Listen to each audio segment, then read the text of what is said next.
Welcome, this is Chris Griffiths, and we're here to talk about customizing your MLS settings. So let's go to our MLS. Obviously we're at the home page here, and what you do is you come up here to Admin, and the first choice is your preferences. Now when you come into the page, you'll see that it's broken up into all these different sections, and if it appears like this, what you want to do is come up here to Expand All and click, and that will open everything for you.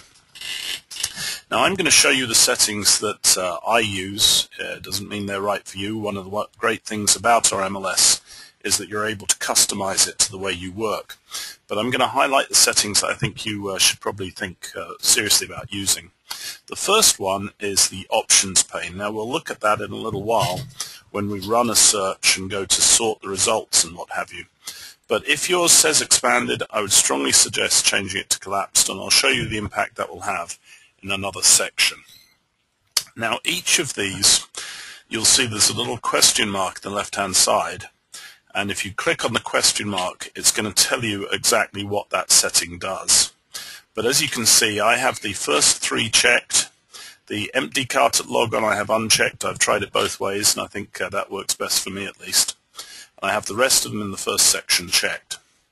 Now in the second section we're talking about listing input defaults. Okay, so this does not mean that you can't take listings outside Los Angeles County, but putting in Los Angeles County as your default just means that since most of your listings are likely to be there, it's one less thing you have to fill in every time.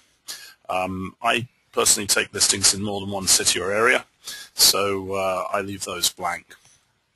When you come down to the searching defaults, we're going to spend a whole section on this, but I would strongly recommend that you use the one-line grid. I will show you how to change that later. I would strongly suggest that you have sort as selected checked, and I'll show you the impact that has later.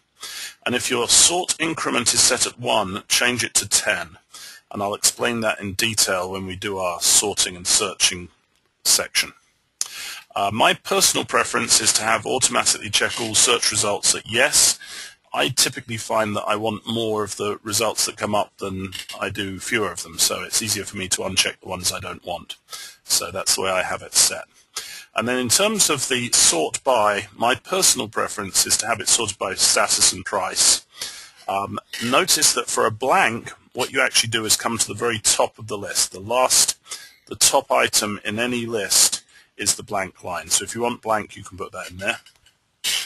Now again, for searching defaults, searching counties, most of my searches are in LA. So it doesn't mean you can't search outside, it just means that LA is where you're going to be most of the time. So you can either type in LA, or you can come over to the right and click on the magnifying glass there. And then finally, the default here is acres. In our area, no one searches by acres, so square feet is obviously the preference here. And then it's a matter of what type of property you work in most of the time. Again, it doesn't mean you can't do residential income. It just means that most of the time you're looking at residential. Now, when we come down to the next section, there are a couple of things here. The first thing is that the most important thing is that you have something in this subject line here, because most spam filters will throw your message in spam if you have no subject. So in order to avoid accidentally sending a message without a subject, just have something in there. The fact that you have something is more important than what you have. I would suggest that you leave send blind copy unchecked. The system saves every single email you send, so you have access to them at any time. So unless you're just completely into having copies of everything on your computer, I'd just leave that unchecked. And then the default email note, the system includes a signature line or a signature section with your phone number, email, and what have you. If you have a sort of tagline that you use, you can type it in here, but you can customize your note at any time. Coming down to prospecting, I'd leave those at the defaults. In the hot sheet, I would personally change it from date range, check the box days back, and then put in the number 7. And we'll talk about hot sheets in some detail in a little while. And the final change I would make here is down at the bottom of the page where the default is 1/4, and I would change that to 1/2.